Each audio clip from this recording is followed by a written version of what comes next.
Olá, eu sou o Dr. Alain, médico oftalmologista e médico ortomolecular. Na palestra anterior eu falei sobre a história dos açúcares.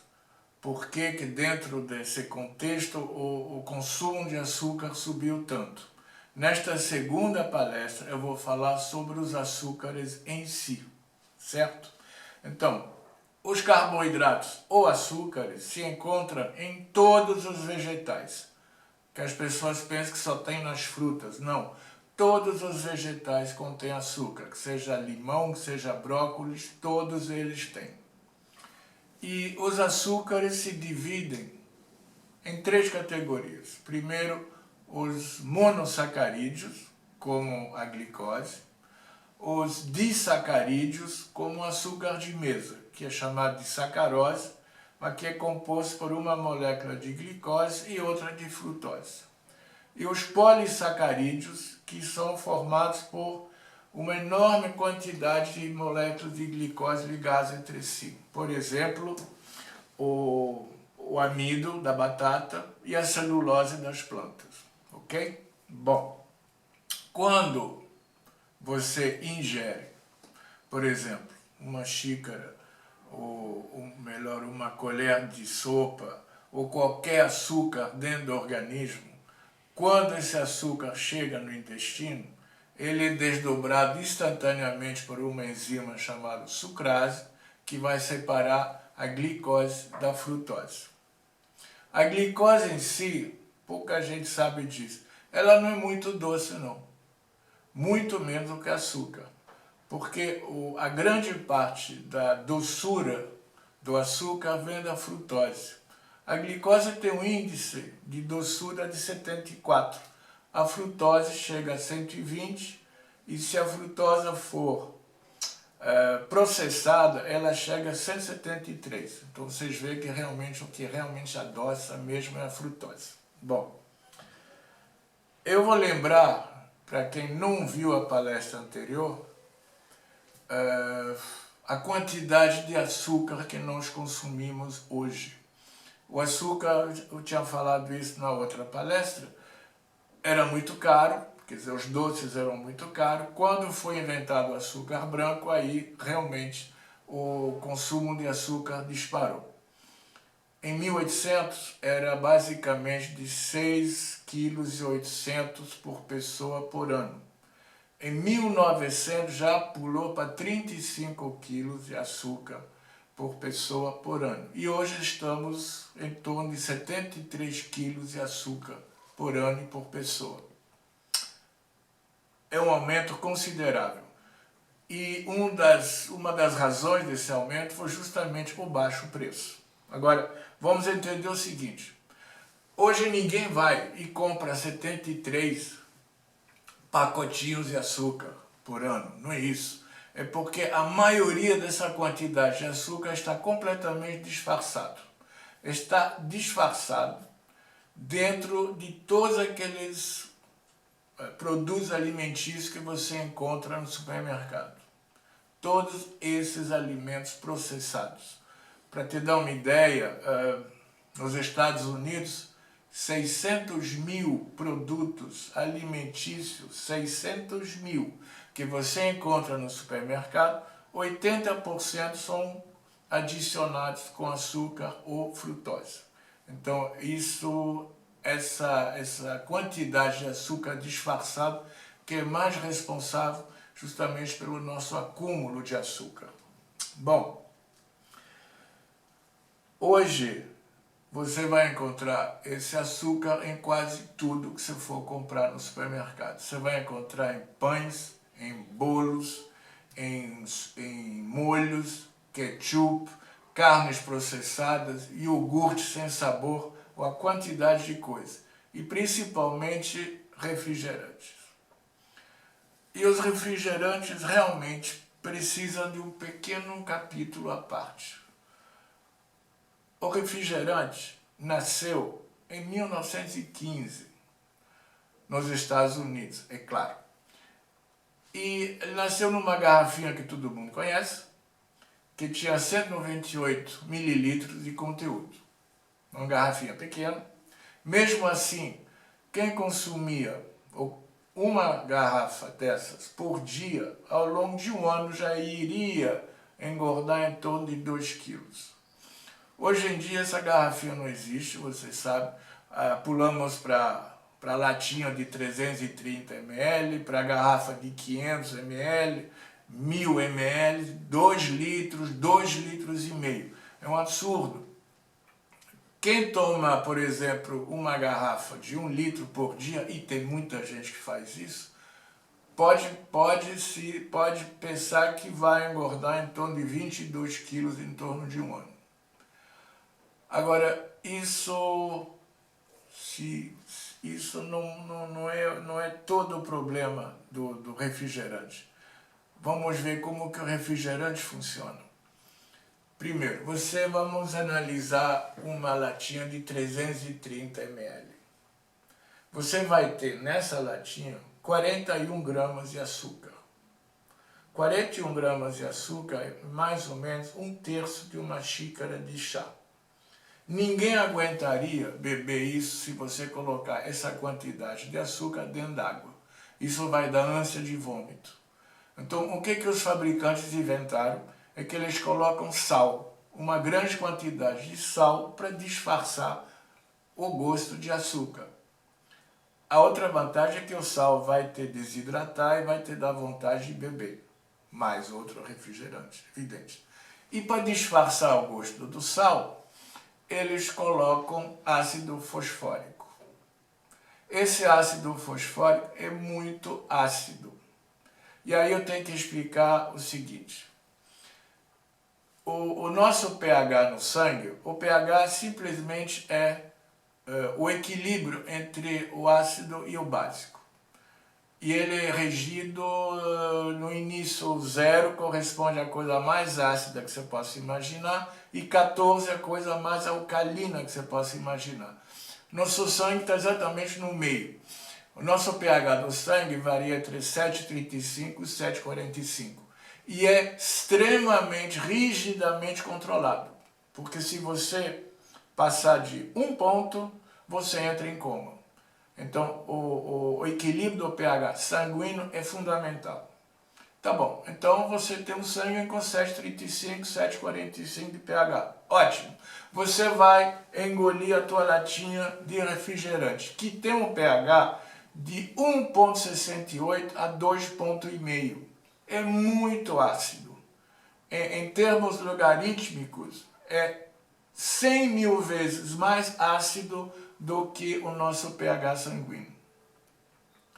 E, como já disse, esse pH nosso, ele tem que se manter dentro desses parâmetros. Então, o que o corpo faz para neutralizar essa acidez? Ele vai retirar o cálcio dos ossos. O cálcio é extremamente alcalino e os osteoclastos vão retirar o cálcio, colocar esse cálcio no sangue para equilibrar o pH. Então, no contexto geral, o que nós temos? Nós temos um líquido que nos dá uma sobrecarga de açúcar, uma sobrecarga de sal, uma sobrecarga de ácido. Como o ácido fosfórico é baseado no fósforo, se você porventura estiver comendo, você não vai conseguir absorver cálcio, porque o fósforo compete com o cálcio. E ao mesmo tempo você vai perder cálcio dos ossos. Agora, a nossa calcificação, ela termina em torno dos 20 anos. A partir de 20 anos é normal, a gente vai perdendo progressivamente cálcio ao longo dos anos. Então, coitado das nossas crianças, que vão chegar aos 20 anos sem a quantidade de cálcio necessária. Pode esperar osteoporose nos 40, 50 anos, com certeza. Ok? Isso é sobre os refrigerantes. Agora eu vou falar sobre o que interessa, que é o metabolismo da glicose. Bom, a glicose você absorve, ela entra no intestino, ela é absorvida imediatamente no sangue, onde ela vai elevar a taxa de glicose no sangue. Quando isso acontece, o pâncreas libera, como vocês sabem, a insulina. A insulina é o hormônio que permite essa glicose penetrar nas células, ok? Mas ao mesmo tempo que é liberado a insulina bloqueia um outro hormônio que se chama grelina. A grelina é que dá a sensação de fome. Então, quando você come, absorve glicose, você já está inibindo a grelina. E também a insulina libera um outro hormônio chamado leptina, que dá a sensação de saciedade. Isso é muito importante porque depois vocês vão entender. Isso quer dizer que se você absorve glicose, você não vai sentir mais fome e vai ficar saciado porque o cérebro recebeu a mensagem que nós tomamos energia, ok? Bom, agora, qual é o destino dessa glicose? São 3 destinos. O primeiro destino é o seguinte: quando a glicose passa pelo fígado, a glicose é guardada como um glicogênio. Quer dizer, tá? A glicose você absorveu, passa pelo fígado, o fígado pega essa glicose e guarda como reserva de glicose, isso se chama glicogênio. Tudo bem? A outra parte da glicose entra nas células e aí se transforma em piruvato. Esse piruvato depois se transforma em acetilcoenzima A. Esse acetilcoenzima A vai entrar nas mitocôndrias. O que são mitocôndrias? São as nossas usinas de força dentro da célula. Cada célula tem mais ou menos 1000 mitocôndrias. E essas usinas de força que vão produzir energia. Então, como eu já falei, a acetilcoenzima A entra nas mitocôndrias e aí por um ciclo complexo de reações químicas chamado ciclo de Krebs vai formar ATP. Isso é muito importante. ATP é a nossa moeda corrente de energia celular e do corpo todo. Todos os animais vão formar ATP, tem dúvida. Agora, o importante é saber o seguinte: cada molécula de glicose vai formar 38 moléculas de ATP. Isso é um rendimento excelente, tá? Então, resumindo, o que a glicose faz? Ela vai formar glicogênio, que é a reserva de glicose, e vai formar energia, formando ATP. É a mesma coisa quando você colocar teu celular para carregar. Você está pegando da corrente do teu apartamento, você está pegando corrente que vai permitir teu celular funcionar e ao mesmo tempo vai carregar a bateria. Né? É simples. Tem uma terceira via da glicose, muito, muito pequena, em torno de 0 a 2%. 0 a 2% da glicose que você ingerir vai formar gordura. É muito pouco. E aí eu já sei o que vocês estão pensando. Falei, peraí, a gente come açúcar e engorda? Então como? Isso eu vou explicar na próxima palestra, quando eu for falar sobre frutose. Por enquanto eu só falei sobre glicose. Mas antes de terminar, eu vou querer contar uma história que tem a ver com glicose. Uma história absolutamente, muito interessante. Otto Warburg era um bioquímico alemão,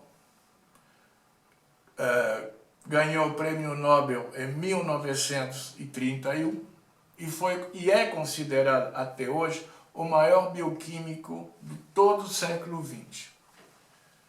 O que o Otto Warburg realmente fez de extraordinário? Ele descobriu que as células cancerosas, eu vou repetir, todas as células cancerosas têm um defeito metabólico, todas em comum. Elas têm um defeito metabólico, vou explicar como. Eu acabei de explicar como que a célula normalmente metaboliza a glicose para formar 38 ATP, certo? A célula cancerosa não pode fazer isso. A célula cancerosa tem justamente aquelas mitocôndrias ou danificadas ou mortas. Então ele não consegue, o câncer não consegue processar a glicose para formar 38 ATP. Ele só pode usar uma via metabólica sem oxigênio, chamada de fermentação, que só produz míseros 2 ATP. Isso tem uma repercussão enorme, porque a célula cancerosa precisa de muita glicose para sobreviver. Você vê aí que a glicose tem um lado ruim, no sentido que a glicose também é cancerígena. E o fato da célula cancerosa só poder formar ATP, duas míseras moléculas de ATP, com toda essa glicose, levou a vários estudos hoje. Tem vários estudos que são feitos sobre essa teoria que é chamada teoria metabólica do câncer, e inclusive essa é usada em várias terapias anti-câncer baseadas em dieta cetogênica. Dieta cetogênica é uma dieta que não tem açúcar nenhum. E isso, então, realmente sufoca a célula cancerígena. Mas eu falei também de trabalhos recentes feitos justamente sobre essa teoria. E um trabalho que é realmente extremamente promissor foi feito por uma coreana trabalhando nos Estados Unidos, é uma bioquímica chamada Yong Ki-to, que descobriu uma coisa fantástica. Uma substância, uma enzima, 3-bromopiruvato, essa substância inibe a via metabólica do câncer para formar ATP. A célula cancerosa tem uma enzima, exoquinase 2, que vai formar aqueles 2 ATP. Esse 3-bromopiruvato inibe essa enzima. Isso é fantástico, porque os testes feitos em animais são absolutamente fantásticos. O câncer morre, literalmente. E ela também salvou um garoto de 22 anos que estava nas últimas, nem levantava mais da cama, de tão mal que ele estava, e ela conseguiu salvar ele com esse 3-bromopiruvato. Aí vocês vão me dizer, mas então por que não é usado? É que essa substância, ela tem um grave defeito. Ela é muito barata, então não interessa. Daí vocês tiram suas conclusões. E antes de terminar, eu vou contar uma pequena história sobre essa história. É como o francês fala, la petite histoire, é a pequena história. O Otto Warburg era judeu. Quando o partido nazista entrou na Alemanha e tomou o poder, aí você vai pensar, bom, ele se ferrou. Não. Ele continuou bonitinho, trabalhando no seu laboratório, que estava na mais prestigiosa faculdade da Alemanha. Ele continuou trabalhando durante todo o período nazista e durante até a Segunda Guerra Mundial, sem ser incomodado. Por quê? Porque se diz que todo alemão tinha um judeu bom. E o Hitler tinha 2. E o Otto Warburg fazia parte desse. O Hitler tinha um pavor incomensurável do câncer. E ele deixou o Otto Warburg trabalhar em paz, fazendo os trabalhos dele, para não ser incomodado, porque ele queria que o Otto Warburg justamente pudesse achar a cura do câncer. E por isso que ele não foi molestado. Se não fosse isso, como judeu, evidentemente teria ido para um campo de concentração, talvez teria morrido, e hoje a gente não teria essa teoria metabólica do câncer. Isso é só para mostrar como uma pequena história também influencia muito a grande história. Bom, espero que vocês tenham gostado, e Na próxima palestra eu vou continuar falando sobre frutose. Obrigado por ter assistido.